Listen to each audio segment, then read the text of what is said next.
Yo, what's up? I hope you're digging the music. Thanks for being here. I hope Wyatt Earth's stream was cool for those who are here.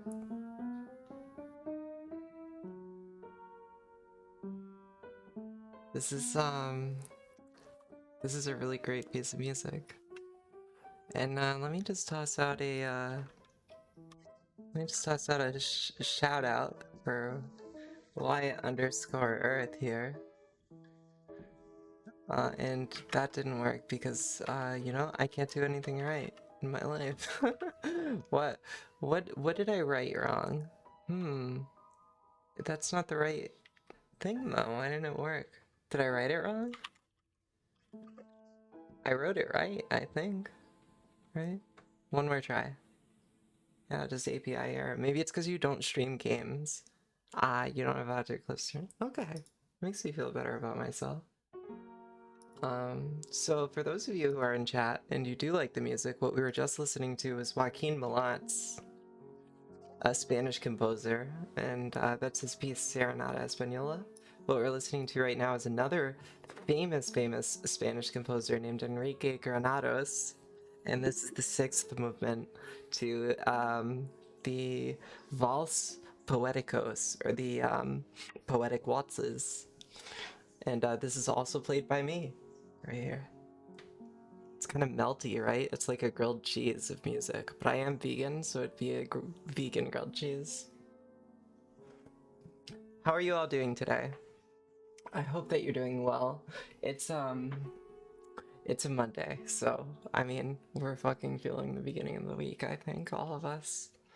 I'm not wearing a necklace. I feel like I should probably have one on, but maybe it's more intimate to not have one on in a certain way, right? Who knows? Uh-huh. Ooh, says Cryptid Mage. You might have noticed that we haven't done anything yet tonight, and that's because we're gonna take it a little easy on tonight's stream. It's gonna be a lot of chatting, it's gonna be a lot of hanging out. Intimacy is poggers. Great, good to hear it, because that's what we're doing right now. And hopefully I sound pretty good. Last night on our community stream, I was a little self-conscious about my sound. I think really quickly, just because I'm looking at my mushroom over on the left side of my screen there, and like that glare is a little bit untenable, I would say. I would describe it as untenable glare. And I would like to put on a necklace, right? I don't know, I just want to complete the aesthetic. You know, I spend a lot of time making my room into the set that I do this show on. And so it seems like if I spend the time to make the room nice, I should make my personal presentation nice. I went through the trouble of getting on makeup and doing my hair and stuff after a work night, of course, so I might as well make the room to the taste that we're looking for. You know, that's the real gender blending quality that you want. If you really want it blended, if you want to blend the genders, then it needs to be a fine gradient between the two, right? And right now we have a little sharpness with the lighting, and a little bit of boredom with the lack of jewelry around my neck. And Cryptid Mage says, looks okay to me, but you do what makes you feel cozy. And Wyatt says the glare from the pic isn't causing visual trouble here. I see. Yeah. I'm just gonna really quickly fix it. I'll be right back in a sec. I was kind of just joking, making all that prelude. That's sort of part of my humor. You'll see. You'll get to know me, and you'll know when I'm just joking around. Okay.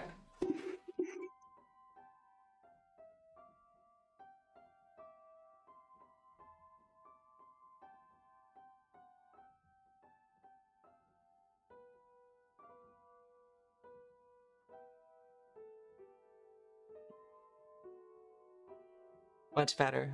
Much better. That's pretty solid. That's pretty fucking solid, and I have my necklace. And, yeah, today's been, let's talk about today. Just a little bit. I'm not gonna go too into it. Nabil, thank you for being here. Thanks everyone for being here. This is gender blending. I haven't introduced the show tonight. And I kind of like something that I've been meditating on, ruminating on, you might say, with my own show, is that I haven't really introduced it at all. Like in a lot of these episodes, I just like start talking, which is kind of cool. It's a vibe. But like I kind of do want to introduce it a little bit more every time, just in case like new people are coming to the show. I mean, it is growing, so like some people are gonna swing by and Wyatt parties fucking 9-stack raids who don't know who I am, and they'll be like, I know that this person's cute, I know that this person's funny, I'm just like addicted to the like unique charm that this person on the screen is presenting me, but I don't understand what it is about them that's supposed to keep me here. If you're wondering that, then that's what this part of the show is supposed to do. It's supposed to just sort of set the stage for our time together. And so this is gender blending, and I'm Paige. I'm trans, and I talk about that a lot on the show. I try not to push the trans thing too much, but I talk about it when it comes up, and I might talk about it tonight. Gender blending is an addiction. Yes. Well, I've talked about my name before, my spiritual name, which is Anandamai Soma Dasi, and it does mean Soma means intoxicant or an elixir or like hallucinogenic sort of drug. So yeah, it's definitely an addiction of sorts. And there's Smash. Very good to see you, Smash. Very good to see you, Crypto Mage. Very good to see you, Wyatt. Always, everyone. The family. The Twitch fucking family. And before we really get into things tonight, I'm gonna go ahead and make sure my stream information is correct here. I do have it in just chatting. Sorry about that sound. Oh, I don't have to feel sorry about the sound because you couldn't hear it. It was on my computer, and my desktop audio is down all the way. So all you're hearing is my beautiful voice and my beautiful piano.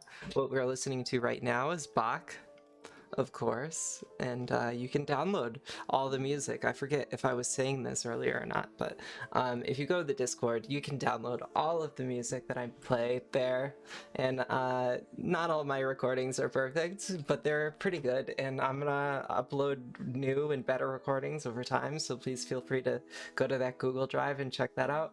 I also upload our PowerPoints that we've been doing on stream. You love Beethoven too. Aw, yeah, Beethoven's really great. I don't really play very much Beethoven though. I have played a couple Beethoven pieces, but not that much stuff. Why are you? Oh, wait, Paige had me jelly with that pizza last night. I was looking at my dinner and I was like, why are the way that... Oh, why are you the way that you are? Points of power.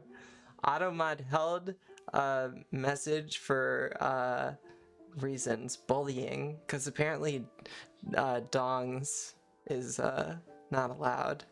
Sophie getting sniped on the literal first attempt at talking, but we'll press allow. And allow has been working a lot more lately, at the very least, because like before when I would press allow, it would just like delete half the messages that I was trying to allow. Now it at least like seems to allow them regularly, and so that's a step up. I'm doing good, and I think that everyone here seems to be doing okay. I'm actually not doing that great, I guess. That was like sort of one of the things that I was getting to, is that I talk about transness on the show, and I've been having a hard time on the trans front lately. Dongs are magic. I actually initially read it as drugs, and I saw like drugs are magic, and I was like, yeah, drugs are magic. Yeah, like they are. So is magic. Magic is pretty magic. I'm gonna write that in chat really quickly. Magic is magic, I think. And one thing you might notice if you are here is that I am affiliate now. This is my first stream as an affiliate streamer, and so I have fucking emotes, right? and that's the fucking like coolest. And I might take one down. I might take the one that's a selfie of me down. But those are the emotes that I have now. I have one that's a logo of the show, and then I have one that's a chocobo named Bobby Corwin from Final Fantasy IX, and then I have a Thunder Prince one, and then me, and then I have another Thunder Prince one that's in the works, but it has yet to be approved. So those are the emotes that we have. I think they came out pretty cute. I made emotes prior to this, so I wasn't sure how they'd come out, but it wasn't too bad. Aw, you think the GV is your favorite? That's cool. It's pretty good. It came out nicely. Yeah, and I'm excited to make more emotes in the future. Oh, I'm so glad that you like it. I think I made it on stream too. Like, I think that there's actually video of me like making the logo for the show and all that stuff.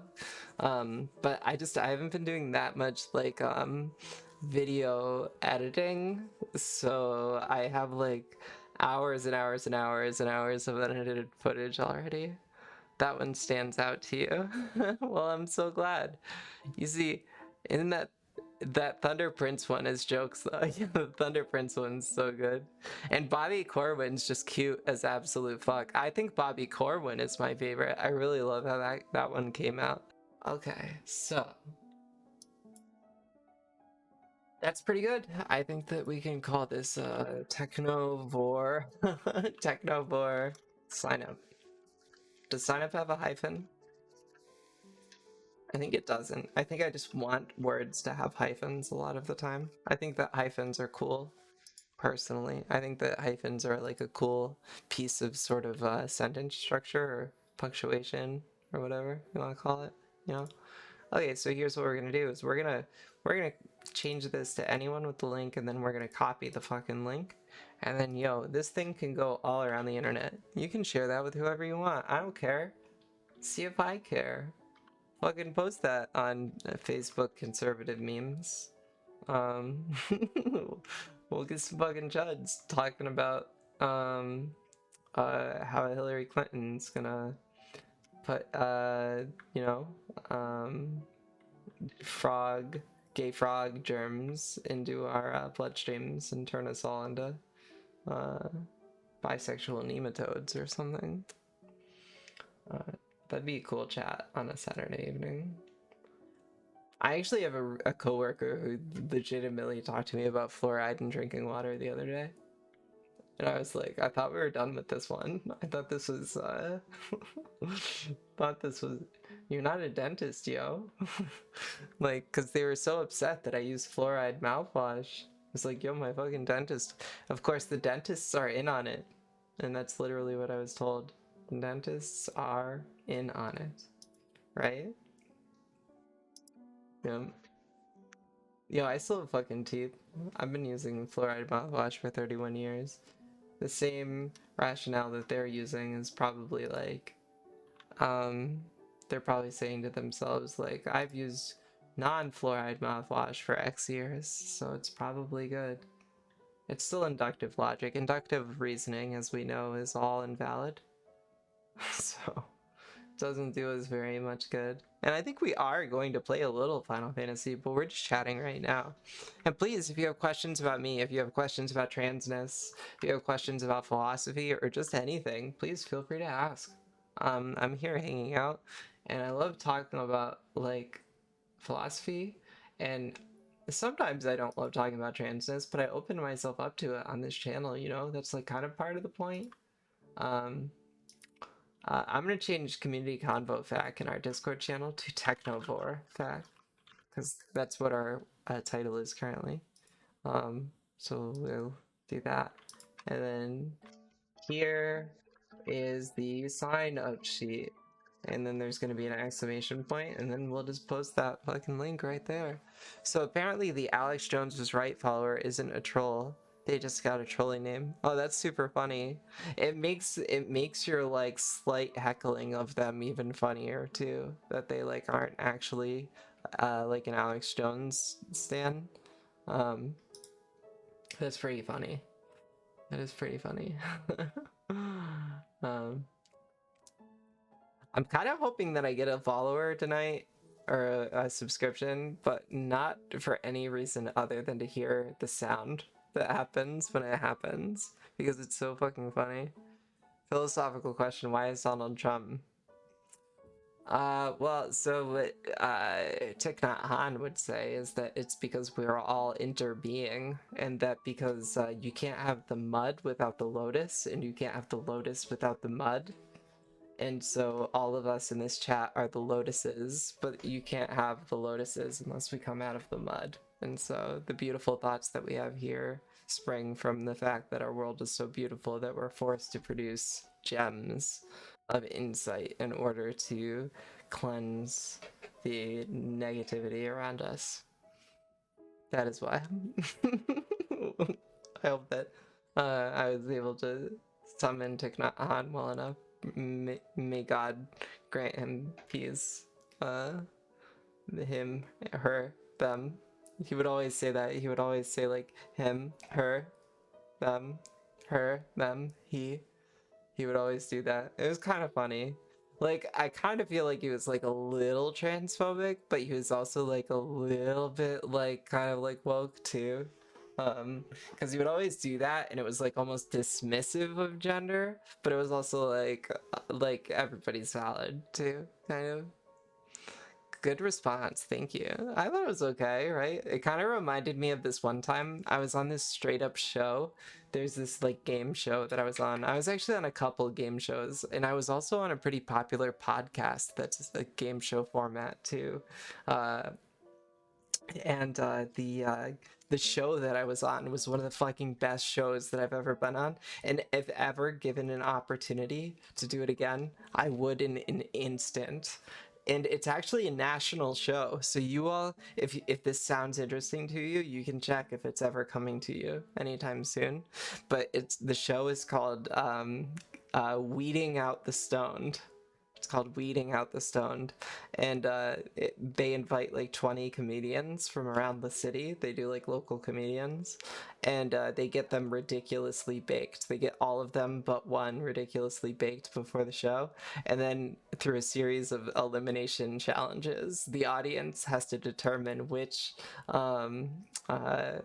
comedian is sober. They're trying to figure out who the sober one is, and it was very fun. It was an extremely fun night. We don't recognize the beauty without the ugly. Can't appreciate the fine dining without the Taco Bell. I feel like we're all fine dining as humans, and Donald Trump is reheated Taco Bell.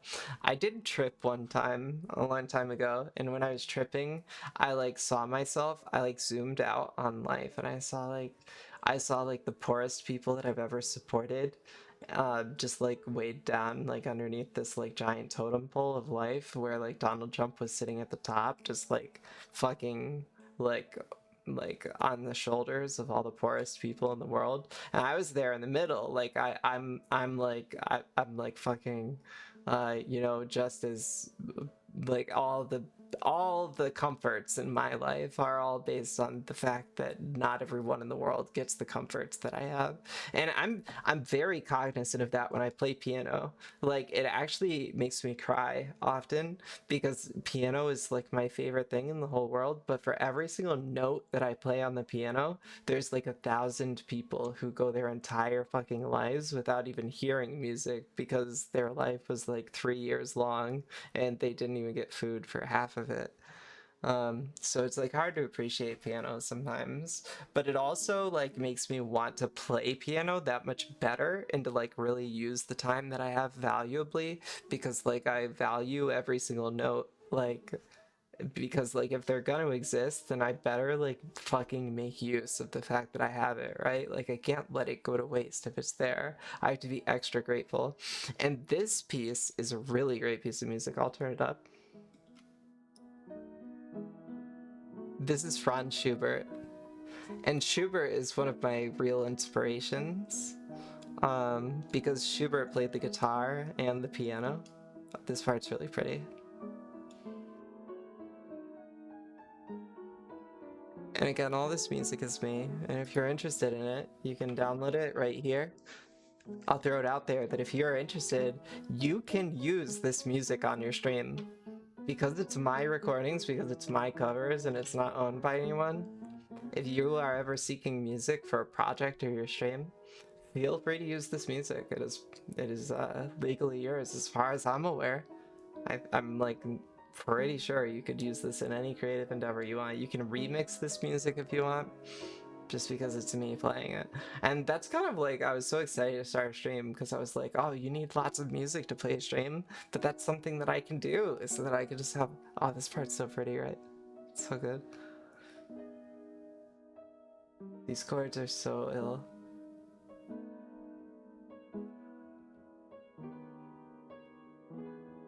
Two measures is when it gets really, really good. This part's so good. Oh, so good. Smash! I love how much you love my playing.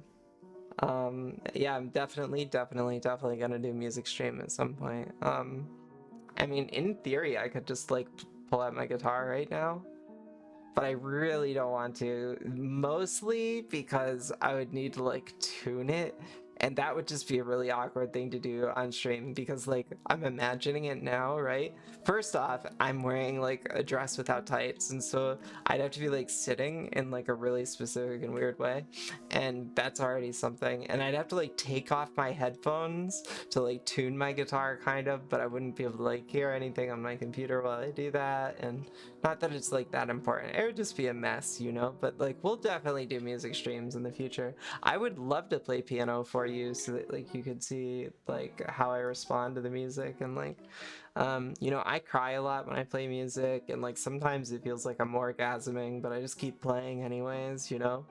And like music is just the most fucking visceral experience. It's a drug. It's a fucking drug. And like I can understand why monks and nuns aren't supposed to do it, because it is a drug.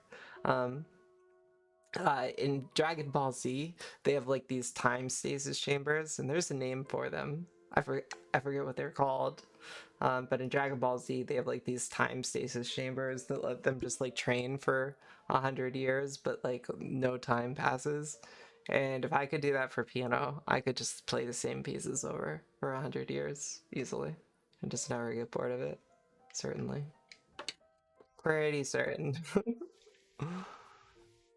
Hyperbolic time chambers. Oh, so I was kind of close. I said time stasis chambers. Hyperbolic time chamber. Hey, we finished this. We finished this Technovore sign-up sheet. Now that we finished that, um, we're feeling pretty good. You know what I might do? Um, I think I'm gonna do something really special just because you're all the realist. You're all the realist people. I think I'm just gonna like go over a PowerPoint with you all that I like really like. I made a, so like what you might have noticed if you watch if you need anime info, you're that guy. Have you watched The Silent Voice, Nabil? Do you know that film? Are you familiar with that lore? I bet you are. I think you've even talked about that lore at some point. At some point. I'm looking for this PowerPoint here. Oh yeah, and I actually would need to okay. So for those of you who might not know me that well, is that I'm like a PowerPoint driven person. I really enjoy PowerPoints.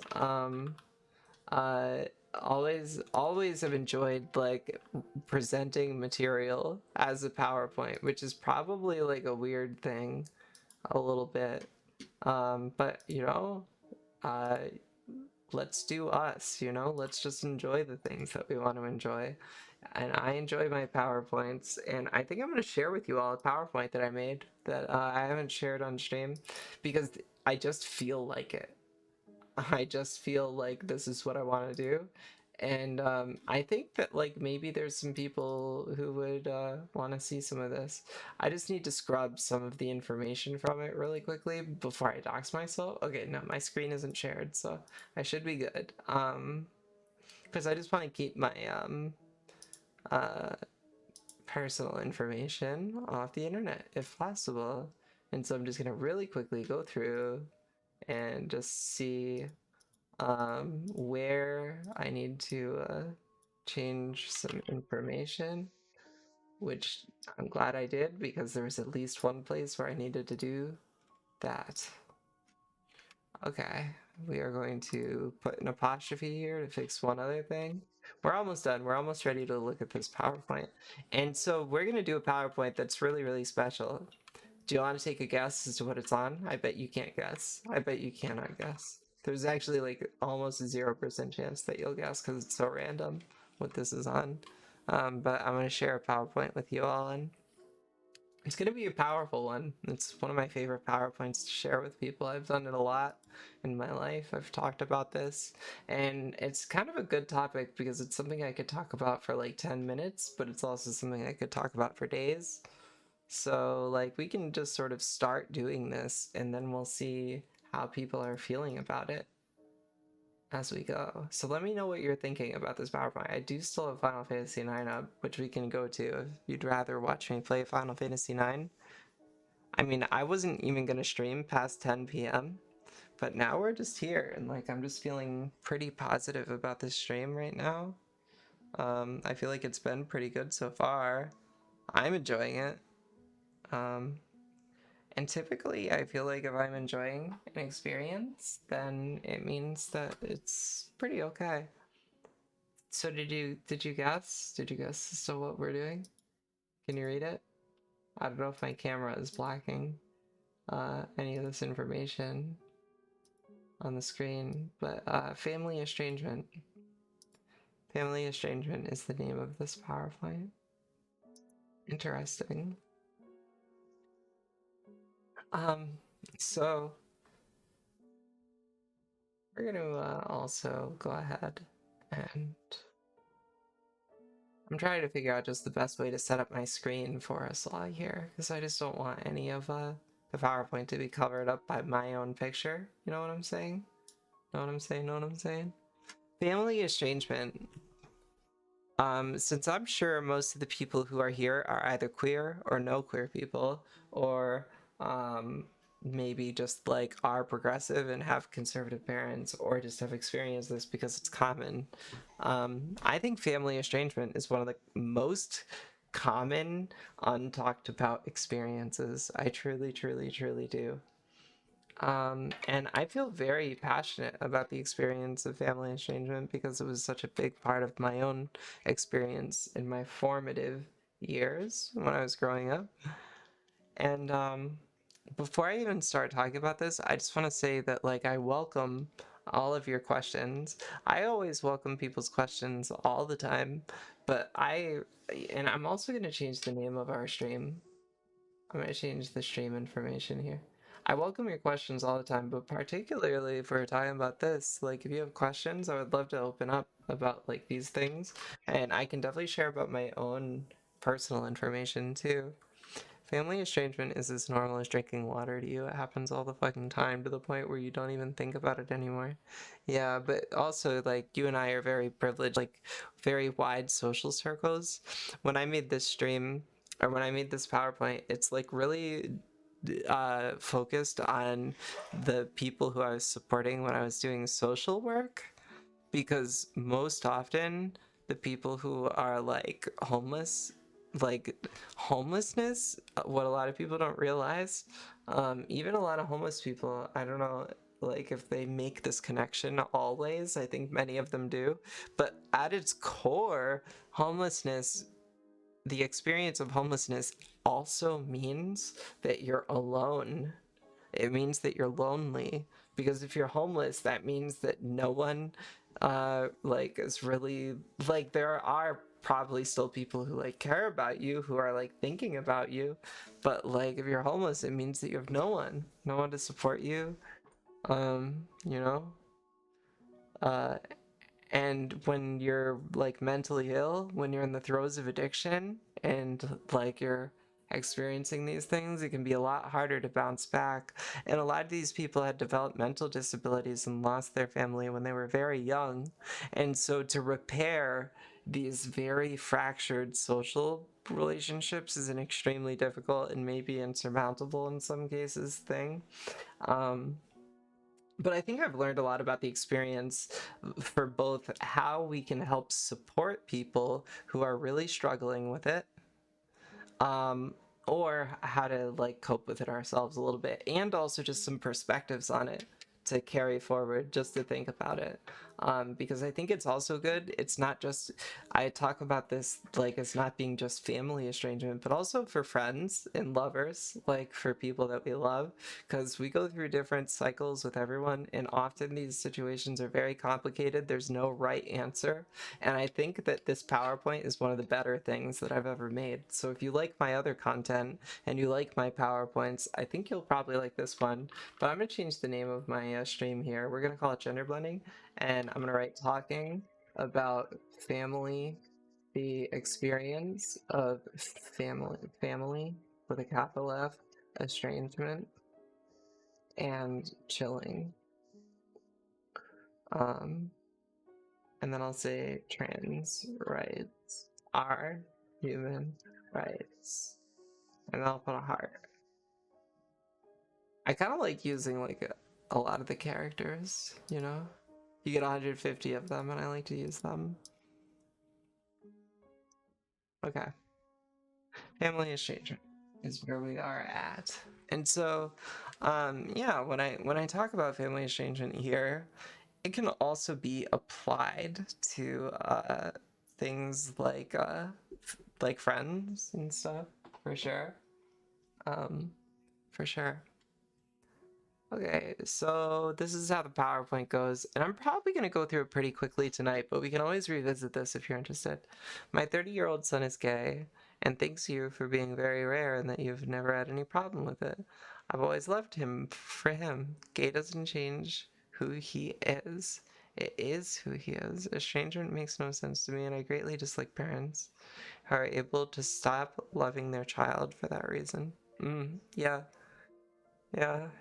Uh, it's really reprehensible how many parents uh like basically disown their children for these things. But it is extremely common. It's extremely common, and I'm one of many trans youth who were kicked out of their homes. And I'll talk about that experience a little bit today, and my own experience, and it's very different for all of us. And I'll be talking about that. But I'll try and get through all this as fast as I can, because we can always come back to this on every stream. You cannot understand stopping love. I know, I know, I know. It's. I mean, for me, like, I imagine having children, and I just can't imagine not loving my children. I think if I came out as bi to my parents in high school, I would have been homeless. It's just now that you've been able to open their minds a bit. Yeah, you're like old enough that you're like more on your own. Okay, so we're gonna start out by talking about my story. Not to be vain, but just to give perspective as to where I'm coming from and what my insights are, and to give you an idea of like sort of why I'm driven to do these things. By the way, this is Fernando Soar that we're listening to. And if there is anyone new joining us, I'll go ahead and just throw a promo out there that you can check out my Discord and download the music there if you're interested. Okay, after we talk about my own experiences, we'll talk about human needs and our goals in supporting them. We're not going to talk about that very long because that was for when I was working in social work that we would spend time on that one. Human experience language, what that is, we'll go really quick through that. We'll probably spend time on ostracism. The biggest thing is the dimensions of estrangement. Myths are not that big. Children versus adults is not that big. Difficult conversations can be a little bit. And reconciliation is really important too. Okay. So that's the agenda at least. But we're gonna fly through all of it pretty much because uh I'd like to go to bed at a reasonable hour still. But I'm having a lot of fun doing this, and I appreciate everyone who's here and watching, and I hope that like some of this is interesting to you. So I'll talk about my story really quickly. I mean, a lot of you already know about me. So again, this is a PowerPoint I made for work. So like it's formatted for work. And I was working in a very particular discipline where I could talk about like my own personal struggles with these things because it was like a very specific modality of social work called peer support where I would share my own struggles with people. So I would talk about drug addiction and I would talk about homelessness and I would talk about transness like really openly with people. And it was really amazing work. It was really special. And so I've gotten really good at talking about my story. But one thing that makes every story very hard to tell is that there's so much to say for everyone, and that like I could probably go on about like a 5 minute period of time for 5 hours if I so desired. So, like, what details do you tell any given time? You'll never be able to say everything. So you just have to decide what the most important thing is. And tonight we've been talking about transness a little bit, so I'll start there, I guess, and just say that like I've said this on the stream, but I sort of in the trans narrative in a lot of ways. I was sort of very viscerally aware of this discomfort in my body when I was extremely young, and I was a hard child to raise as a result of that. I was filled with a huge amount of rage, and it didn't help that my parents sort of taught me that because my dad was a very bad alcoholic, and my mom was on a lot of medications and would drink with them as well. So I didn't really have the best influences, and I was struggling with a lot of like inner discomfort and a lack of education to actually express it. So it was a really caustic environment that I grew up in, and it was very, very I forget what the word for this is right now. It just is escaping me. But like when a situation can erupt very quickly, it was like a very explosive situation. Uh, I mean, consider the fact that not only am I trans, but that I'm a musician, and my parents like hated when I made noise, and they hated when my sisters made noise, and so like if I ever tried to play music, then I would be uh, sort of dealt with very, very harshly, very, very punitive lifestyle. And in particular, my own experience.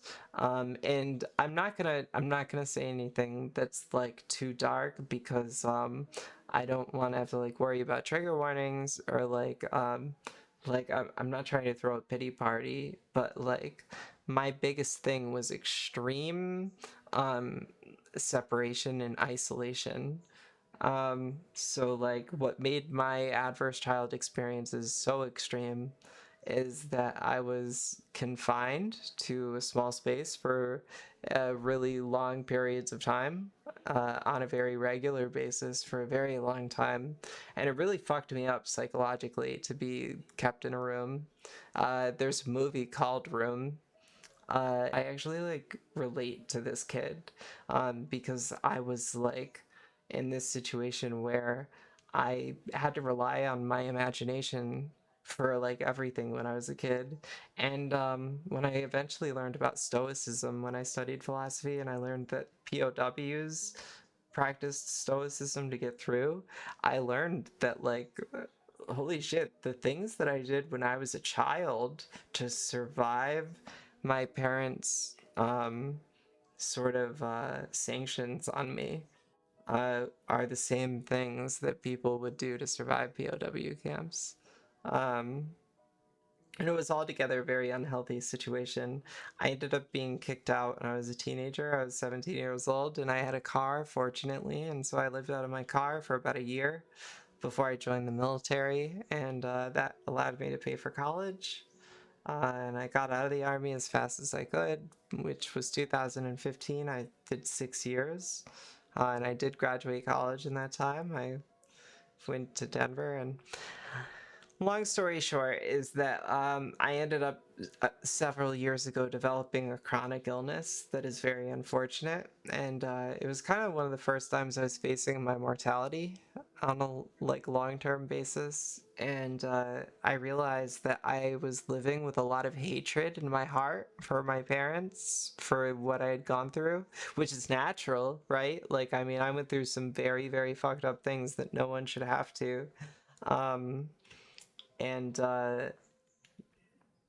you know, I realized though that the hate that I was feeling for my parents was literally just being directed at me, and that like all of the Asian philosophy that I had read, it like had washed over me and influenced me, but I hadn't internalized it, and that I really needed to learn the Buddha's message, and I really needed to practice self-love and love for all beings.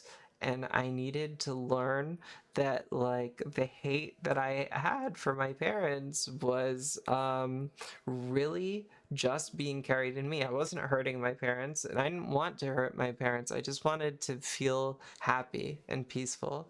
And so after I developed this illness, and this was in 2019, um, I decided that I would talk to my parents just in case I ever got more sick very quickly. And honestly, it's been really hard. It's been really hard to talk to my parents. They're ignorant as fuck. They are chuds. And like, it's so weird because when I went back to talk to my parents after everything I had been put through, um, like, uh, I was expecting for the situation to be like, oh, I was an entitled brat and like my parents really aren't that bad, right? But like actually what ended up happening is that I just met them and I was like, holy shit, like how I felt was actually really justified.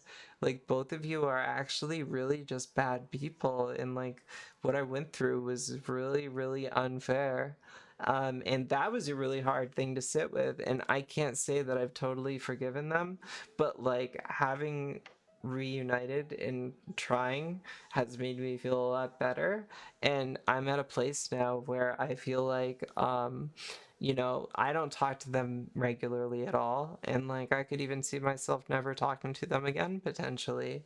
But, I feel at peace. I feel like I've like really settled my internal feelings because I've faced the fact that like um, like being hateful, being angry is just not conducive to my own life. And I just feel very fulfilled now. So I feel like qualified a little bit to talk about estrangement in the sense that, like, for me, I've gotten like really well past like the deepest part of resentment that I've experienced in my own life. Um, and I was able to do it partially because I was privileged, partially because I had a great therapist and great friends and stuff. But I hope to share like a little bit about what I've learned about estrangement personally and professionally because I've also supported so many people who have lost family members. And if you have any questions, please, I encourage you to ask. That's like why I'm doing this, is because I feel like I have a lot to share and um, I would love to expand in any direction that you might want to hear about. So let's get into the meat of the stuff. I've talked about myself enough, but feel free to ask about me if you have questions. I love this quote. It's one of my favorite quotes of all time, and I've actually shared it on the stream before, but I'll share it again right now. Imagine a space so safe that you could say the worst thing that you've ever done, and everyone around you would love you more for it. That's the feeling that I'm trying to cultivate on this stream and also in every conversation in my life and just always, all the time, for everyone. I'm trying to always create an aura around me where people feel so safe that they feel like they can do or say anything and that people would love them more for it. That is the goal. And there's not really much more to say about it. It's just a really nice quote and a nice idea, I think, personally. Okay, what's our role in supporting people? We're gonna fly through this because we're not all service professionals. Um, Really, if someone's dealing with estrangement, whether it's a loved one or a family member or whatever, um, we gotta listen mostly. We want to encourage self-determination, so people just enacting their own choice. You want to encourage people that they can do anything and that they have the ability to practice autonomy. uh Practice develop the social skills to like practice the actual like interactions, and to remember that like if we're supporting someone with these types of things, that we're not a substitute for that support, because that, especially in the mental health industry, can happen, is that people start to view you as like a maternal figure, when you're talking to them about their mom or whatever.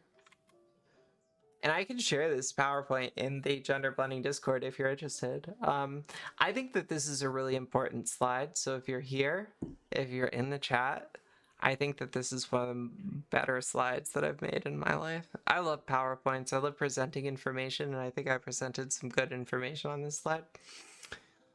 And I think that this slide applies to much more than just family estrangement. I think that this applies to most adverse experiences, and I think it applies to most minority experiences. And so please let me know if you disagree or if you agree and like want to say something, or if you have something to add, please feel free. But why are these things so hard for people to talk about? Um, why is it that I've needed practice to talk about my story? Why is it that these things are hard to express? Why is it that people can't like thoroughly describe their dissatisfaction with their situation, or like have trouble explaining what's wrong? Um, well, the first one is the variables that exist outside of us, right? When you're dealing with you used to work with many people whose entire countries have estranged them. It's so wild. Yeah, that's pretty wild to think about, right? I believe that. Like if someone is coming from a very like religious country, that it is a wild thing to think about.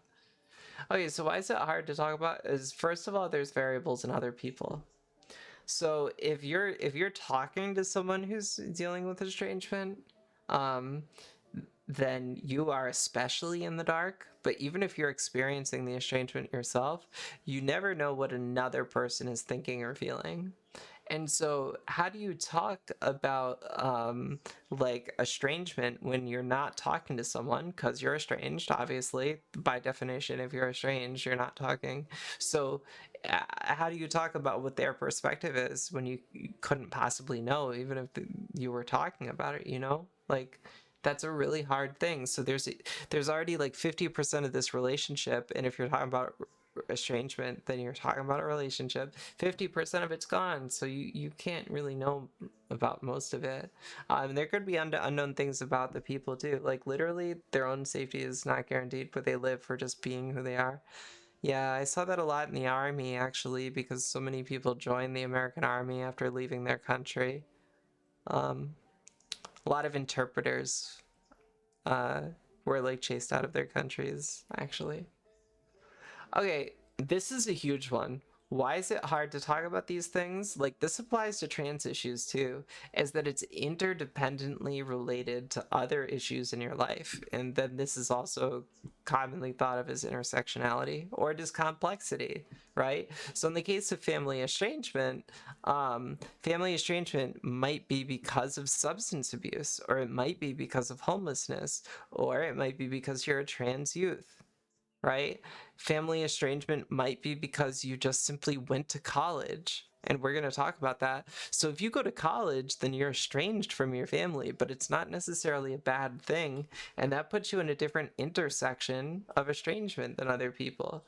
And so it makes it harder to talk about because you just have to like constantly clarify the context of the relationship and the context of the estrangement, right? Crisis Chaotic says, this is my life, ain't it? I know, right? It's super relatable, I think, and that's why I'm sharing it. And this is why I love PowerPoints, right? And I hope that it feels cathartic to read this because, like, it is so hard to explain these things. And hopefully, if you have a therapist or if you have someone you like to talk to about these things, you might be able to, like, write down your answers to these questions for your own situation. Because, like, thinking about these things for me and my parents has really helped me. And I think about these things when I'm thinking about like navigating complex social relationships with my friends too, because like these apply to all relationships, right? This next one is huge. Why is it hard to talk about these things? Because you've told the story so many times. After you've told a traumatic story or a hard story so much, you start skipping details, you start missing details, you just hate fucking telling the story. And like, so it makes it really hard. It's also just emotionally draining. Um, Okay, a lack of trust. That's huge. If I think that someone is going to report the police because of like an honest thing that I'm saying, or if I feel like they're gonna misunderstand me, like if I explain a situation, then it makes it harder to talk about because you're trying to filter it to feel comfortable. And when it comes to family you gave up, it's fine with you. Yeah, no, I mean, I gave up for many years, and like, I don't think that everyone should reconcile. Sometimes it's obviously very clear that relationships are sheerly unhealthy and they need to be ended. And we'll talk about that in this, because family estrangement sometimes is a choice that you have to make to step away from your own family, right? It's not always you being kicked out of your family, and sometimes it's mutual. We'll talk about all these things. So I hope you're interested in this, because like, I have a lot to say about this subject. I'm gonna try and fly through it all. Okay, no apparent solution. That one's pretty obvious. It's hard to talk about if it's hopeless, because that's just sad. It's hard to talk about if there's no spaces for it. That's called disenfranchised grief. So you can't really talk about trans issues if there's no trans spaces, obviously. And then the last one is embarrassment or shame, and I'm calling that oppression. Um, this one is especially true for parents who have lost their children. Um, because I mean, often we feel bad for children who have been estranged from their parents, but parents who are estranged from their children also face a lot of oppression, and they deserve love just like everyone else. Even if they've done shitty things to lose their children, their sadness is valid, and not everyone in the world should hate them. Like, everybody deserves a little bit of love, you know? Because if they're gonna become better people, then there need to be like loving people in their lives, you know? No one deserves nothing. Okay, maybe you disagree. That's okay. I'm not gonna defend chuds too much. Like, the older people put in old homes and never have anyone visit. I know, fucking my heart. It's so sad. It's so sad.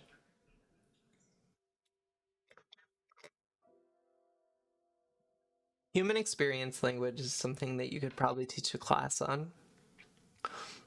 This is my definition of human experience language that I made by talking to a bunch of other peer support specialists.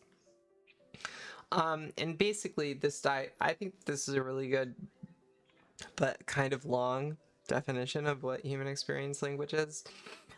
Basically, I think it's a unique is really important, collection of descriptive words. And we'll stop there for a second.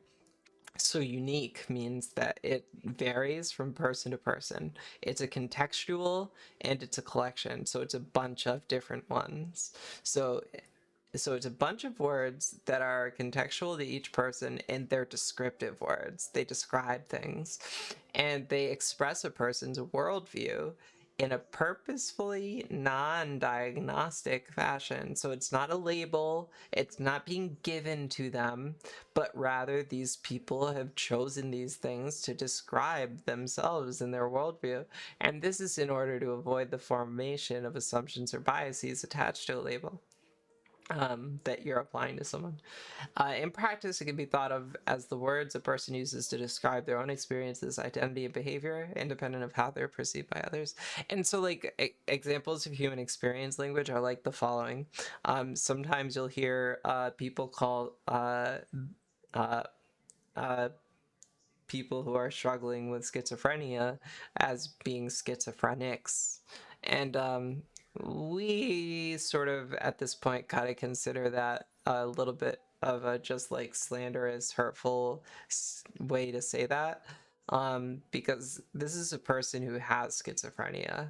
They aren't necessarily a schizophrenic. Like, to think of them as a schizophrenic is centering their entire being around a condition, right? And if you call someone a cocaine addict, then you're centering their whole existence around being a cocaine addict. And even if like these people's like experiences are like rather centered around those things, if they're not deciding it for themselves, then it's both patronizing and insulting and probably wrong. And you know, um, it's not human like centered. It's not helpful for them. They aren't their disease exactly. And like people chose words for trans people for a very long time. And so like for me, human experience language is all about listening to people and just using the words that they use for themselves.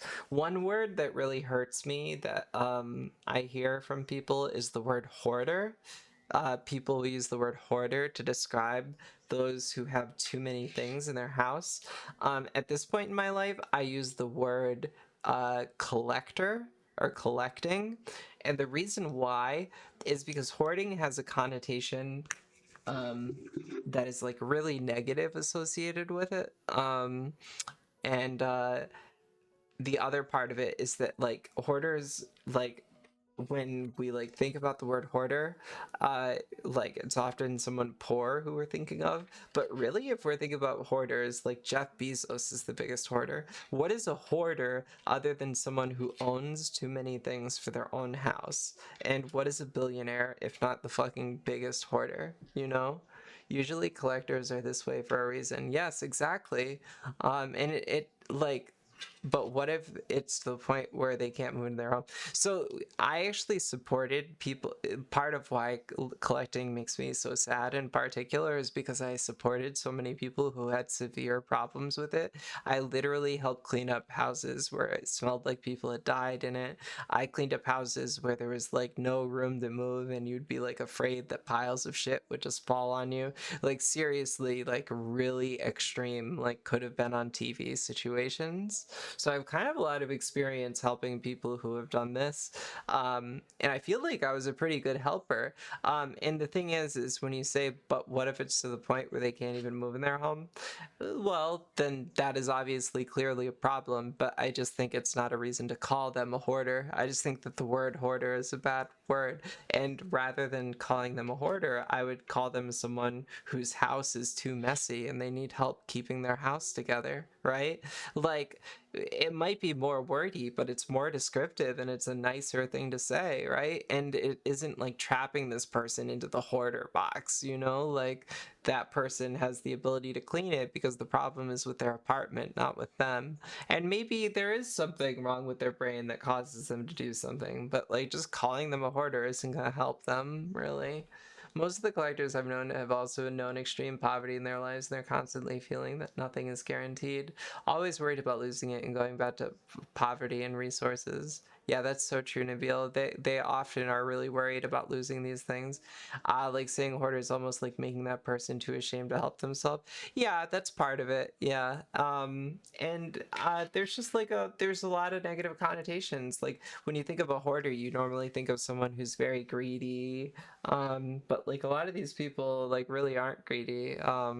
And like very selfish is like another like sort of thing that comes to mind with hoarders, and like sneaky and stuff. But a lot of these people, and another reason collecting is kind of a better word is because it is often collecting. It is often like certain things. Like you'll see people who have whole apartments of just lamps, right? Or you'll see people who have whole apartments of just beads, right? I actually knew someone who's super into jewelry making, and their apartment was just filled with beads. So collecting is kind of appropriate in that term too, in that way, because it's often like certain things.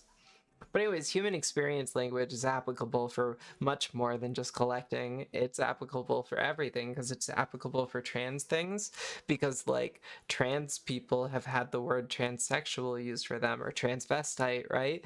But that's not human experience language because trans people did not make up these words for ourselves. It's not accurate to us. It's kind of a slur. It's diagnostic, and we want to avoid these types of things.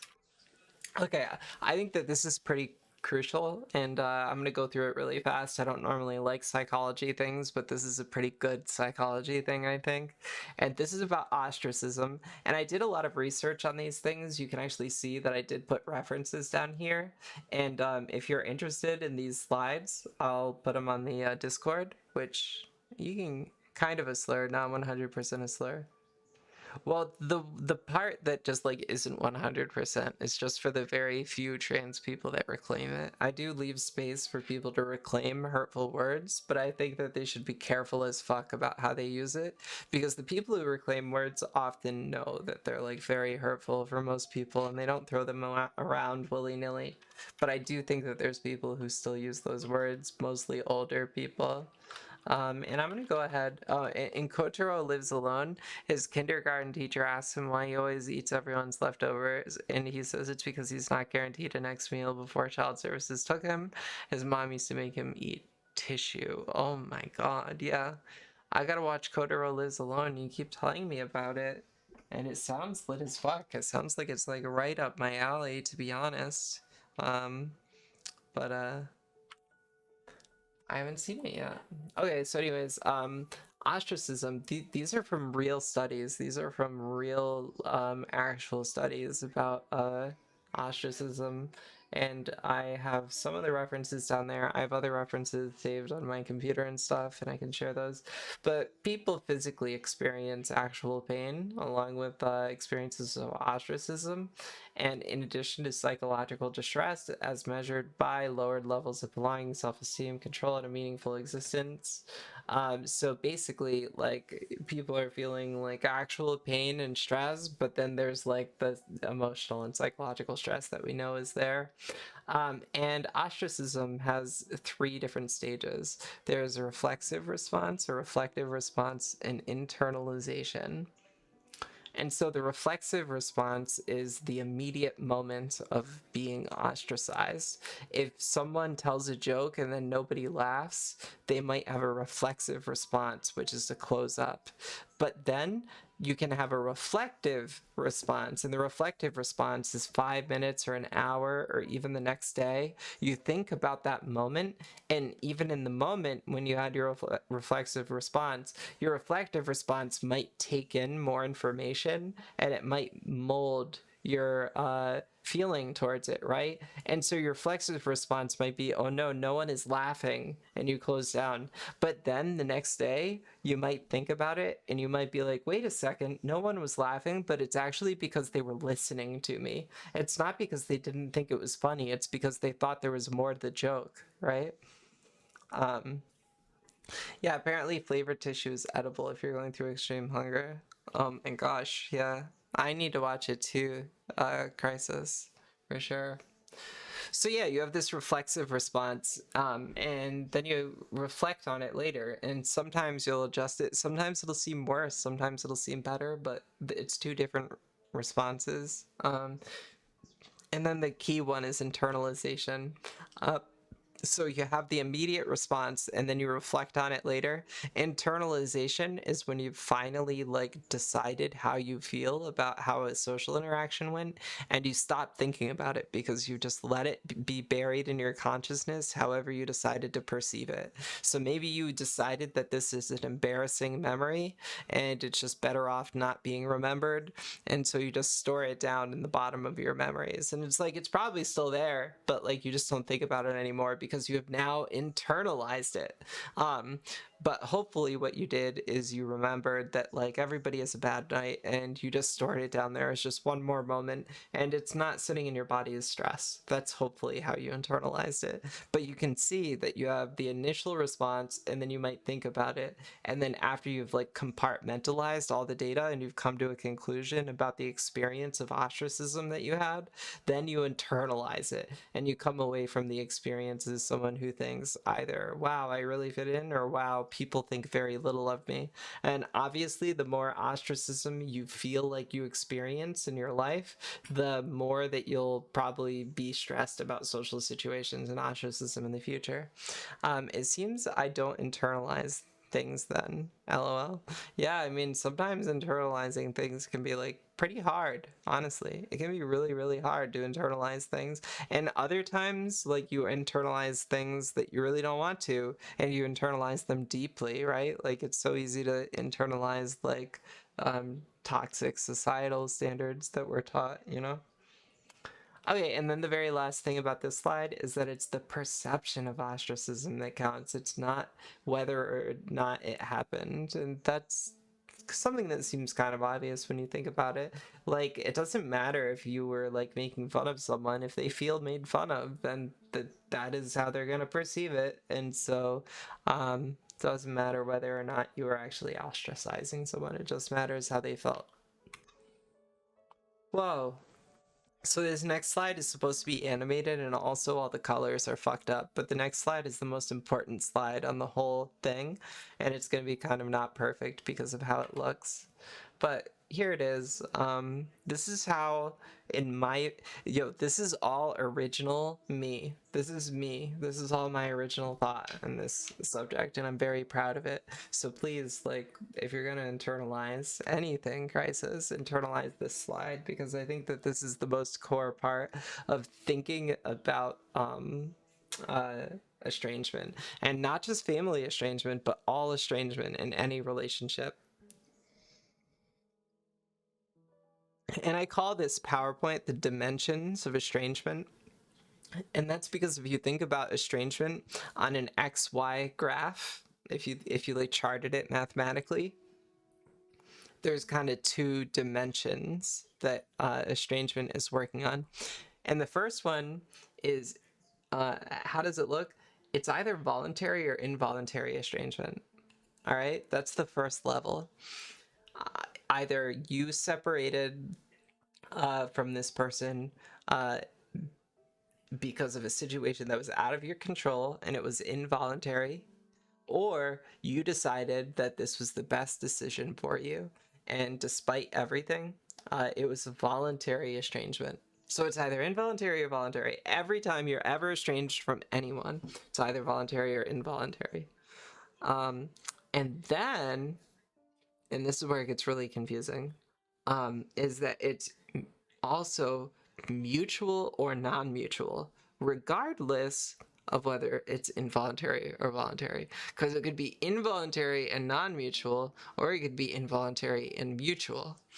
And whether it's voluntary or voluntary, and whether it's mutual or non-mutual, all of those things operate on a spectrum, because it can actually be both voluntary and involuntary. You can voluntarily give up a relationship, but because you recognize it's the best thing for you and you're not really choosing it, it's more like an ultimatum. And then you're somewhere in the middle here, right?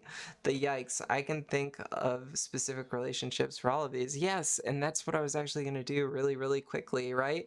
And that's what I'm saying is that, like, if we go back in the PowerPoint, why is this so hard to talk about? Is because there's no spaces for it. You told the stories many times. It's a very complex thing.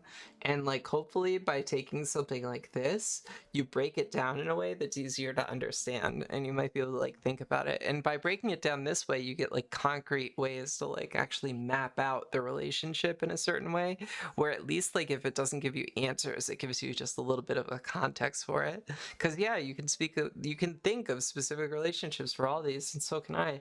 So involuntary, non-mutual.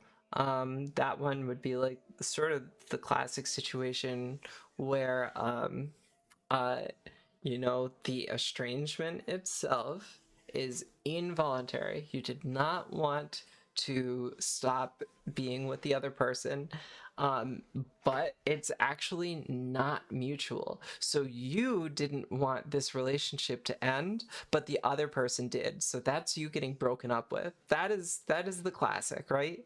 But then sometimes it's involuntary, but it's mutual, and so that would be a mutual breakup with someone, right? That would be you breaking up with the relationship and you didn't choose it, but it was at least like agreed upon in the end, because you could not agree and just still have someone break up with you. It would just be very shitty, of course. That happens in high school to many people.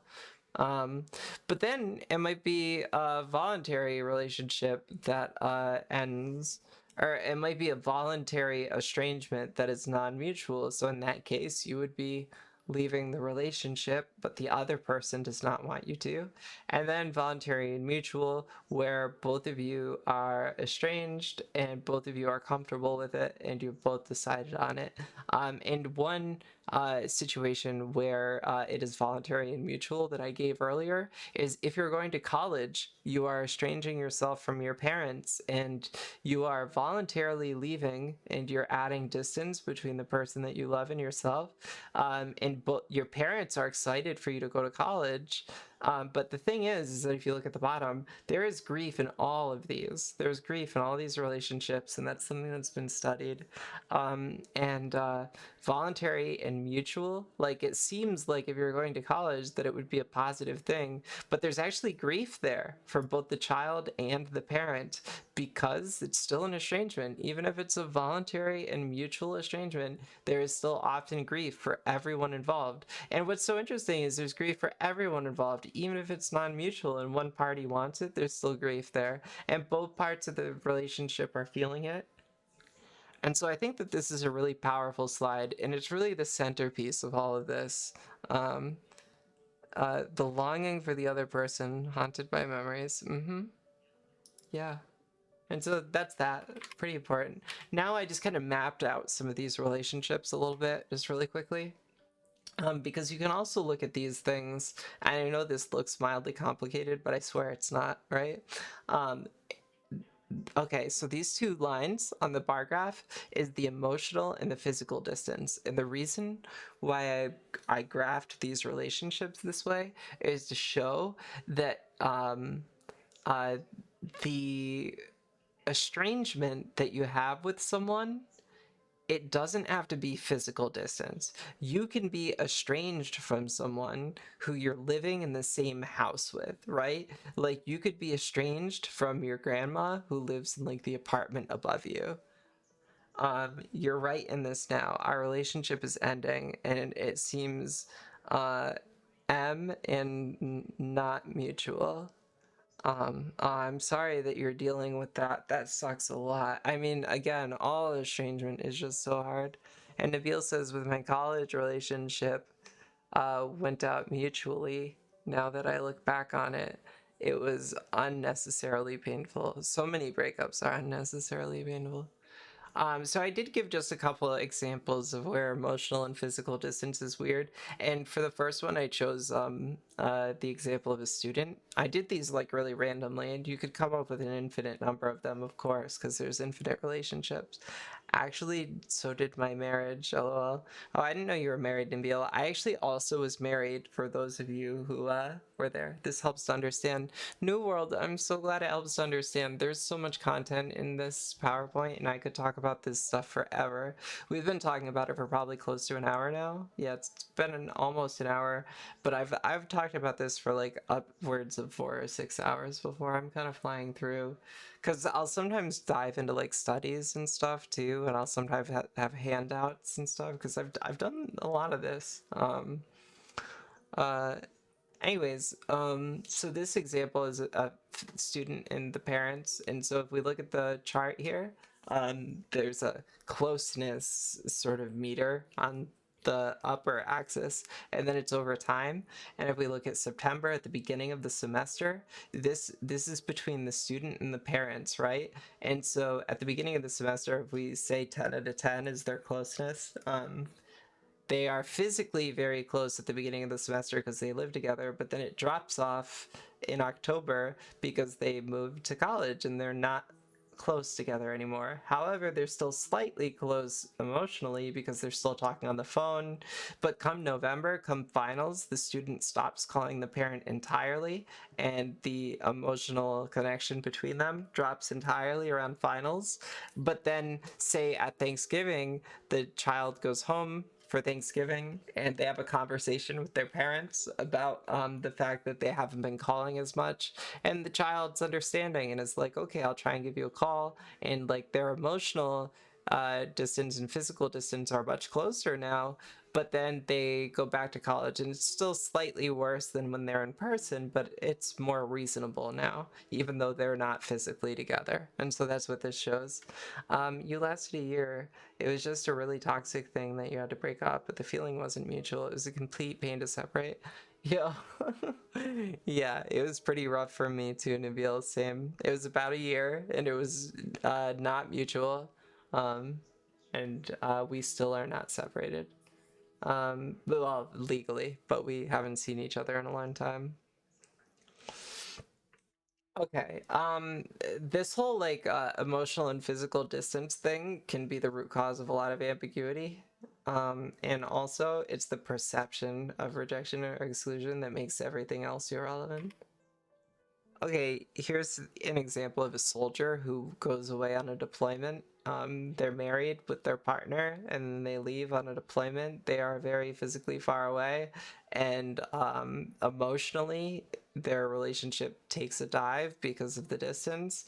However, upon returning from the deployment, they are physically close, but the relationship is still struggling because this is someone who has like PTSD after returning from like a deployment. So they are physically close again when they come home, but they are emotionally very distant because this person has encountered a lot of trauma in their life. And you can see that they got a little closer after they came home, but it's not the same as it used to be because of the struggle that they've followed. And also, a really important thing to note about these PowerPoints is that we have no idea what happened before September 1st of 2010, and we have no idea what happens after this. So like they could get back together, and they could have been like having a really hard time before this too. We don't know. Um, so it's all very contextual, of course. And then a couple more examples. Um, this one is someone who goes to prison. Hi, Rachikuka. We're talking about family estrangement and really just estrangement in general with people that we love. Because this is something that I feel like I have a lot of personal and professional experience with, and just a lot to say about. And this is a PowerPoint I made on it kind of a long time ago. Good to have you here, Rachikuka. I love to see you. Love to see everyone here. Thank you so much for joining, everybody. And so, in this particular case, and this is something called ambiguous loss, is when you don't have an explanation for the loss of contact. And so, this is someone who goes to prison, right? This person goes to prison, and the physical contact with their lover goes down immediately over time to the point where they no longer see them. And then their lover just stops talking to them completely. So this person is in prison and they've actually just lost their relationship. It's just gone now and they have no explanation for it whatsoever. And this fucking happens to people, especially in our mental health service system, people in group homes. People who like were once their best friends or lovers or family will just stop talking to them out of the blue. And that's so confusing and traumatizing for people. And it's something that people don't really think about. So I just really wanted to include that as well. And you can see like how many different dimensions there are and how many different types of relationships you can sort of chart out through these different things. And that's why I think it's so important to share. Okay, and then here's one more. I just wanted to do a positive one. This is a couple. This is like a young couple. And you can see that they live apart at first. And they're like kind of getting to know each other and they're getting more close. Um, but then they decide like things are like kind of not going that well, but then they decide to move in together and then things get really good. So that's kind of random. You really don't hear that story too often, but that's what I decided to make for this one because I just wanted to write a story. Maybe you can write your own for fun. Okay, these are just examples of different types of separation because I listed involuntary, neutral, and voluntary separation before. So involuntary separation is the easiest to come up with, whether it's death or loss, spousal conflict, abuse is obvious, neglect, deployment, homeless, betrayal, trauma. All these are pretty obvious. Uh, that's when you did not decide to end this relationship, it just happened, and you had no choice in the matter. Then there's neutral ones. These ones are the hardest to come up with, but like they happen, and in fact they're pretty common because you can be estranged from someone just because you fall out of touch. How many of your best friends have you not talked to in like 4 months just because life is so fucking busy? You know, you're busy. You have a mutual split. That can happen too. Okay, and then voluntary can be really hard, whether you're leaving a toxic relationship, maybe you graduated school, maybe you pursued a new job and moved across the country. These are all voluntary reasons that you might be estranged from a loved one. Value conflict. Maybe you want to stop smoking weed or you want to stop smoking cigarettes, but your partner doesn't. That would be a value conflict. Or maybe like you want a child, but your partner doesn't, or vice versa. Basically, you had to realize that if you didn't end it and file a restraining order, you would most likely end up in the hospital or dead. But yeah, it's painful because there's so many moving parts involved. Feelings, lawyers, sale of home, all that plays a factor. Wow. That sounds like so much, Nabil. I'm sorry that you had to go through that. My marriage ended up not great, but I never really felt physically in danger, but I felt like very abused verbally at least. Okay. Also, I just wanted to say that this doesn't account for the people that, for often, many people are like put in a situation of estrangement with no explanation. I mean, when I was a child, that basically happened to me. I started talking about how, like, my experience was a young homeless child, basically. And so, like, I didn't really have a cause or justification for my estrangement. But I had reason to be upset, of course. Okay, we're getting there. Oh, whoops. Okay, we're not gonna do the exercise, of course. Um, this slide is kind of messed up. These are like some common myths about estrangement that I'll just fly through really quickly. Chosen family can't replace blood relatives. I mean, like, it can. Like, our friends, like, you can really have a strong social circle of people that you just create yourself. It's actually, like, really powerful and important. Okay, people deserve to be alone or don't deserve forgiveness. Maybe some people don't deserve forgiveness, but like mostly people don't deserve to be alone. Mostly people deserve forgiveness. Like let's take it like contextually, you know? Okay, separation is always bad. That's not true. Sometimes separation is healthy.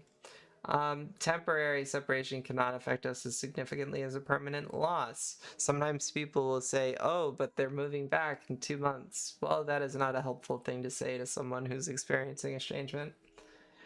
Parents or authorities are always right or justified. This is one of the most common ones, I feel like, for estrangement, is that like the other person is right or justified. Um, and that's a really shitty myth. We shouldn't be sad around the people that we care about. That one's like a little bit of the loosest ones, I think, on this. And then reconciliation is necessary for wellness. That's a super classic one. Reconciliation is. I'm glad you like that one. Crisis chaotic. I assume you're talking about parents' authority are always right and justified. Reconciliation is necessary for wellness. That's when I was like, yo, I gotta bounce. Yeah. Seriously, you gotta at some point, right? Nabil, you gotta call it. Yep, the parents one. Yeah, seriously. Seriously. I was so scared when I was like a homeless kid that like they were just going to uh the police like would just like bring me back home. I was like really scared of that. Yeah, and reconciliation is necessary for wellness. It definitely is not. Definitely, like some relationships, it's just good to have space, you know, which is a solid thing. Um, and so, you know, you got to take it contextually. And we're almost done. We're flying through. Supporting young adults. Okay, we're going to go super fast through this in the next one. One of the most important things about supporting young people is that one of the most statistically relevant things in like whether children felt supported in the study that they did was whether they had the presence of even just one caring adult role model. And so for everyone in this chat, we can be that one caring adult role model. And that's what I try to do every day at my job and in my life, you know? Try really hard to be a caring adult role model. We can empower decision making and self determination for kids. Kids are often powerless, and kids often have choices made for them. Giving them as much choice as possible is fucking huge. Remembering intersectionality is crucial, especially for kids who aren't white or aren't cis and straight, of course. Um, and then we're a bridge to community. We don't want to like be these kids' parents. We want to like help them have a whole social circle. We can't just do everything for them. We need to help them build a community, you know? Okay.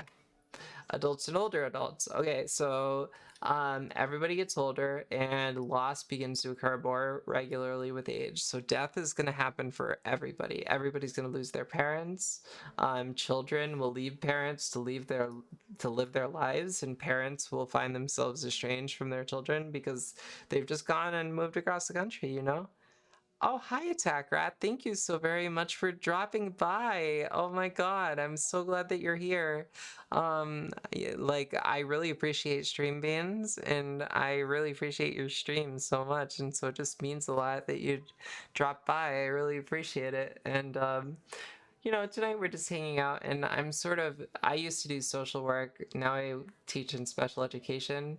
And this is a PowerPoint that I made a long time ago on the experience of family estrangement and just estrangement in general with people that we love.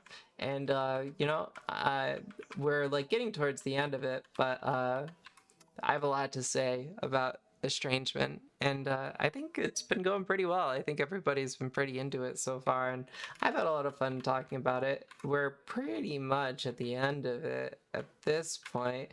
We were just talking about parents who are estranged from their children. You love the topic and you're happy to be here. Of course. Oh my gosh. Really? Mm-hmm.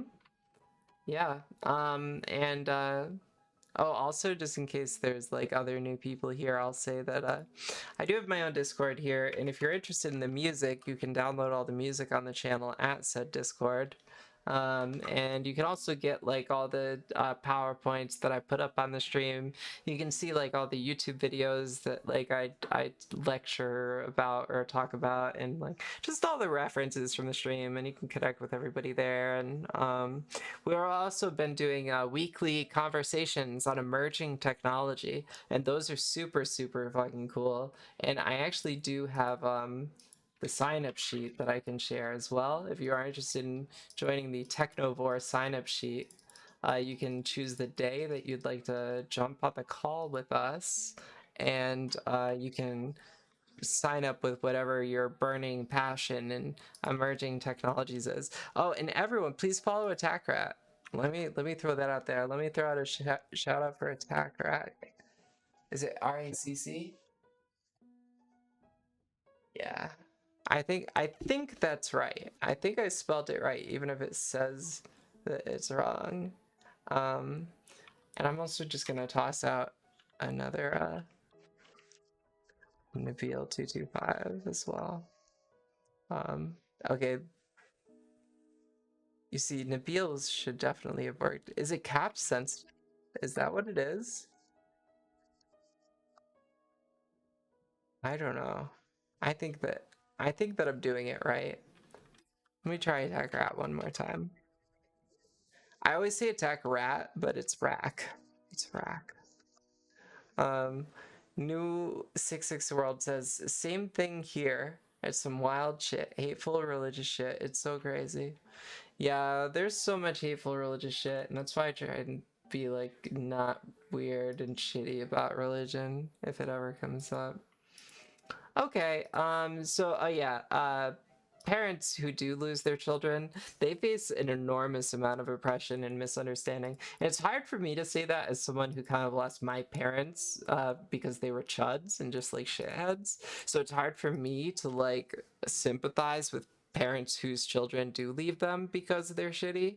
But like those parents still deserve love, and like everybody deserves love and sympathy. Like it's hard to lose your child, and those people who lose their children because they were shitty parents, like they face a lot of oppression justifiably because they're kind of shitty people, but nobody deserves to be completely alone in life, you know? And so like I found in my social work that I would meet people who made mistakes and felt bad about it, but now have no way of like redeeming themselves, you know, and they're just walking around as husks of people that like no one seems to love, and it's very heartbreaking. So I spent a lot of my time just trying to be kind kind to people that people actively want to hate, you know? It's so weird how many people like actually hate homeless people and drug addicts. Like they hate them. They like want them to be unhappy, and it's actually really hard for me to understand, and heartbreaking, of course. But I don't mean to be such a doomer here.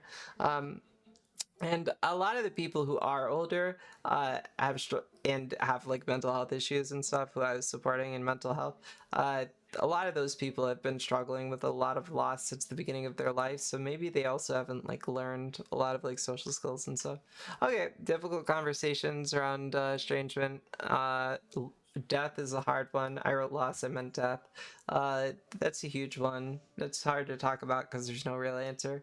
Value conflicts can be really hard when like one person does like cocaine and the other one in the relationship doesn't, and like they're trying to like navigate having a relationship still. That's super hard. Domestic violence is a really fucking hard situation, obviously. um and like these things are hard for estrangement because like the situations are just like very complex sometimes, obviously, and it just comes down to every single situation. But there's I'm just sort of painting all the different like tricky like sort of uh modifiers that can kind of like be really hard for all this. Regret is huge, totally. Oh yeah, Paige, I'll put you up as a mod in my next stream. Should have done it a while ago. I also need to add VIPs. I need to do both. I need to do both of those things, kind of, even though I have a couple mods. It's no rush. I mean, I'm comfortable modding, but I'm also comfortable not being a mod. Okay, yeah, these are all difficult conversations. We're gonna move on to the last slide here, because like I'm getting a little bit sleepy here, and I think we should get to the end of this. Reconciliation is a good place to end, of course, because you know, it's like one of the last things. It's when you've like sort of gone through and you've decided that you want to get this relationship back together. And I talked about how like I had my situation with my parents, but I am now reconciled with my parents, even though it's still a very complicated situation. Like I still wonder every day why I talk to my parents every time I do, because like they just like will always say something that's just so chuddy and just so shitty. But like you know, I genuinely feel better every day, just like sort of letting go of the hate that I was feeling towards them, because I just feel much more fulfilled as a human being now. um and reconciliation is not always the answer. No one has the answer for anyone. And I think that's the number one thing, whether you're trying to decide to reconcile with someone or help someone decide whether to do it, is that nobody's really clearly got the answer. The answer can change, and like you never have to stick with one answer. You can like meet with someone trying to reconcile and then just leave immediately because it's just too uncomfortable. Like that's totally okay, and just like letting people have that freedom is just so important. Whether you want to meet in person or not, that's a very like basic and important question, of course. You're gonna give Paige the Chud Band hammer. Anyone else who chooses to wield it. Aw, yeah, that'll be nice. I'll feel like very legit in your chat. Whether you want to meet in a public or private space if you're going to reconcile. When I did it, it was a private space, but public spaces can be very safe for some people. You want to prepare people and yourself for what reactions you can expect in the conversation. And uh, obviously you want to decide, like, are you trying to forgive this person, or are you just trying to have a last conversation so that they understand how they hurt you? Are you looking to decide whether you want to keep talking to them or not? What are they actually looking for? What are you looking for when you're trying to reconcile with someone? This is probably one of the most crucial questions, because I think a lot of the time people want something but they don't know what it is, right? Like they're uncomfortable, forgive, or just want closure. Yeah, those are totally legitimate like reasons, and it's going to be different for everyone. It can change all the time. If you don't mind me asking, what made you reconcile? So I did mention this, but it could have just like fallen aside in passing, but I actually got diagnosed with a chronic illness in 2019, and I still have it, hence chronic, like it's lifelong, unfortunately. And it was the first time I like ever really faced my mortality from like a physical wellness standpoint, because I was just like, holy shit, like I have a sickness where like I could just die, like, and like uh, if I die right now, then I'm feeling lots of hate in my heart for my parents. I was like really honest with myself. I was just like, I fucking hate my parents. You know, I hate them because like they'd made me homeless, and like I was subject to so many extreme like adverse experiences when I was young that I was filled with so much rage. But when I got diagnosed with this thing, I just realized like I can't carry this anymore because it's going to make me more sick. And if I die this way, if I die holding on to the resentment that I'm feeling, then like I won't be like dying in a very peaceful way. Basically, I couldn't imagine it, and so I just had to let go of them for me. And like I don't know, I still do like get angry about it, but like I don't think about them anymore. I really don't. I don't like I feel like I just like really let go of it is the best word. And Buddhism helped me so much with that. Buddhism is just so important to me, even though I'm a devotee of Krishna. Just reading about Buddhism, because the Buddha says that if you think about anger and sadness as stains. Apparently, anger is like a large stain that's easy to get out because anger is like super noticeable, but like it fizzles out really quickly. But sadness is like a stain that's small, but it lasts forever. It's like a stain that you can't get out because it's like subtle and societally accepted. But it's like really hard to get rid of depression and like self-hate, but anger is pretty easy to let go of. So it was like kind of easy to let go of hate because like it really is only hurting you, and so you don't want to feel pain, right? um Really important for inner peace. Love yourself always. Definitely, we should all love ourselves. Everybody deserves to love themselves. Is there other support people can offer? In my case, when I was talking with my parents, my sisters supported me a lot. And actually, the second time I visited my parents after reconciling with them, they did something very, very shitty that made me really sad. And my sister picked me up and drove me like halfway across the state to bring me home like immediately because it was just so shitty. Um, and I've seen them since then too. Like I've seen them probably 4 times since I've reconciled with them. Most recently at my little sister's wedding, and they were awkward, but my dad gave me hash, which was kind of cool. My sister is cool. Both my sisters are really good. This is really important. Do you forgive them? Will you? You don't have to forgive them. You don't have to forgive them in the future. But like thinking about these things is really important if you're ever planning on having a conversation with someone who you're estranged with. Not gonna lie, I still hold grudges. There are some people who I wouldn't even go to their funerals for. Well, so there's like two levels to it, right? Because holding a grudge is different than holding active hate.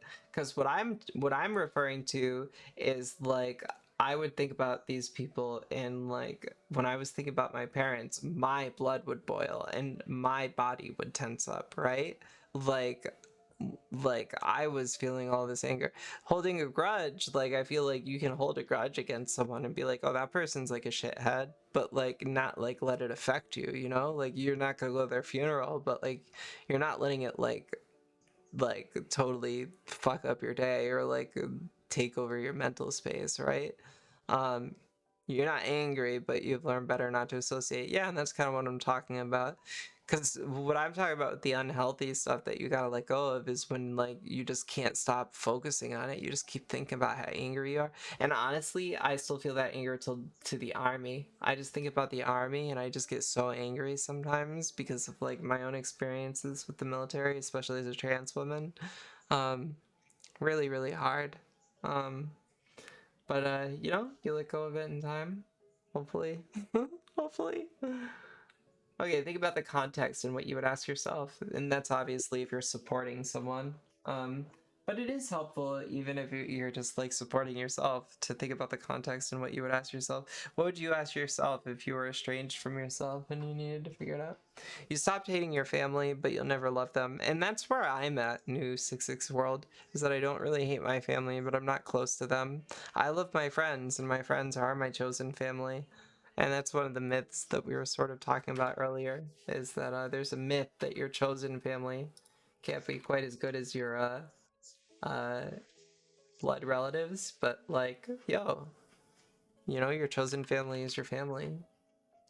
Okay, and then this is part of a process of growth that will last forever. And basically, what that is for is that, like, you can reconcile and then you can unreconcile, and you can just stay reconciled, and you can decide any time to have the relationship come back together. So, like, it's a part of growth, and there's no, like, set ending, and there's no set way to be. It's not right or wrong, just how it is. And so that's that PowerPoint. And then I just have a questions slide here.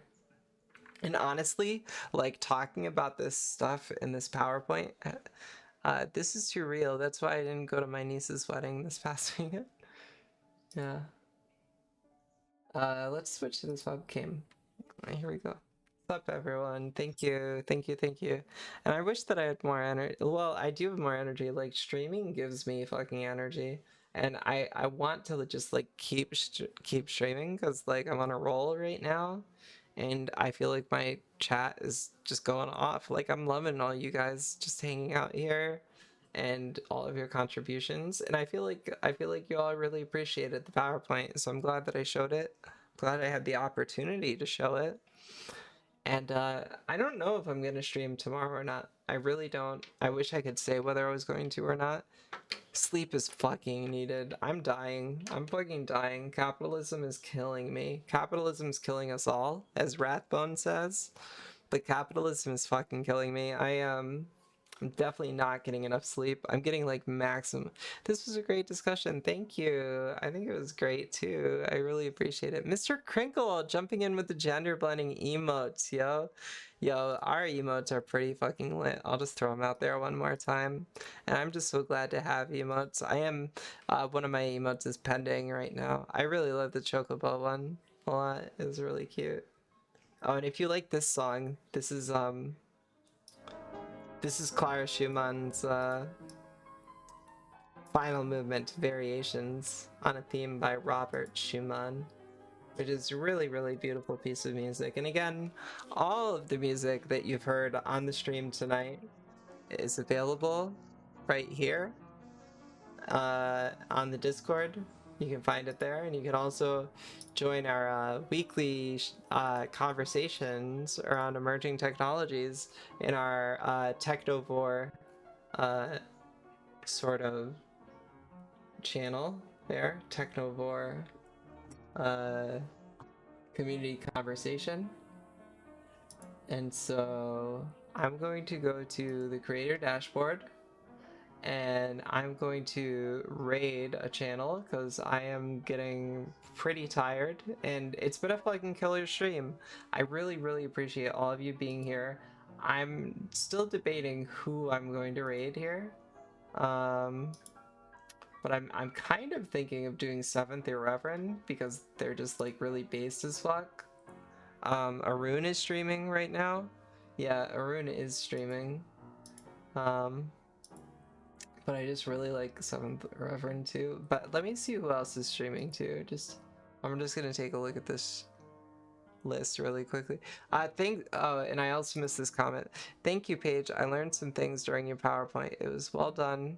Cannot wait to see you play the piano. Oh, I'm definitely going to play the piano soon, for sure. That's definitely true. Um, yeah, I want to jump in on Seventh Reverend because I just haven't rated them yet. So I just want to jump in there. So we're gonna commit, and yeah, I hope you all have a really freaking good night. And I'll see you all maybe tomorrow. If I do stream tomorrow, it's gonna be around like 7 or 8.